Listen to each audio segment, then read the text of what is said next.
తిరుపతి దేవస్థానానికి సంబంధించినటువంటి లడ్డూని కల్తీ చేశారు.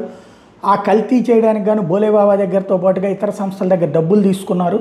దానికి తనకి సంబంధించినటువంటి ఉద్యోగిని తన పిఏని అప్పన్నని వాడారు సుబ్బారెడ్డి అంటూ ఒక పక్కన ఆరోపణలు చేస్తూ, రెండో వైపున అప్పన్నేమో తను ప్రభుత్వ ఉద్యోగిగా ఉన్నానని చెప్పి ఆ ఏపీ భవన్లో పనిచేస్తున్నారు అతను అంటూ ఇటు సుబ్బారెడ్డి వర్గం చెప్పుకొస్తుంది. అసలు సుబ్బారెడ్డి దగ్గర పనిచేయలేదు పిఏగా, అతను ఏపీ భవన్ ఎంప్లాయ్ అన్నటువంటి పాయింట్ ప్రొజెక్ట్ చేస్తున్నాం. ఇంకో పక్కన వేమిరెడ్డి వాళ్ళ దగ్గర పనిచేశాడు మొన్నటిదాకా అన్నటువంటిది సుబ్బారెడ్డి వర్గం ప్రొజెక్ట్ చేస్తున్నటువంటి వేళ తాజాగా సుబ్బారెడ్డిని 7 గంటల పాటు విచారించారు స్పెషల్ ఇన్వెస్టిగేషన్ టీం.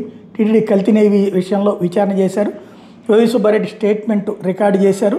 ఓవరాల్గా తర్వాత అవసరమైతే మళ్ళీ విచారించడమా లేకపోతే తదుపరి చర్యలు ఏంటి అన్నటువంటిది చెప్తామన్నారు. అధికారికంగా అయితే ఏమీ అరెస్ట్ కానీ ఇట్లాంటిది ఏం చేయలేదు. మెయిన్ పాయింట్ అప్పన్న దగ్గర వచ్చినటువంటి డబ్బులు ఆ లెక్కల్ని బేస్ చేసుకుని ఇక్కడ క్వశ్చన్స్ అన్నటువంటిది ముందుకెళ్తున్నారు.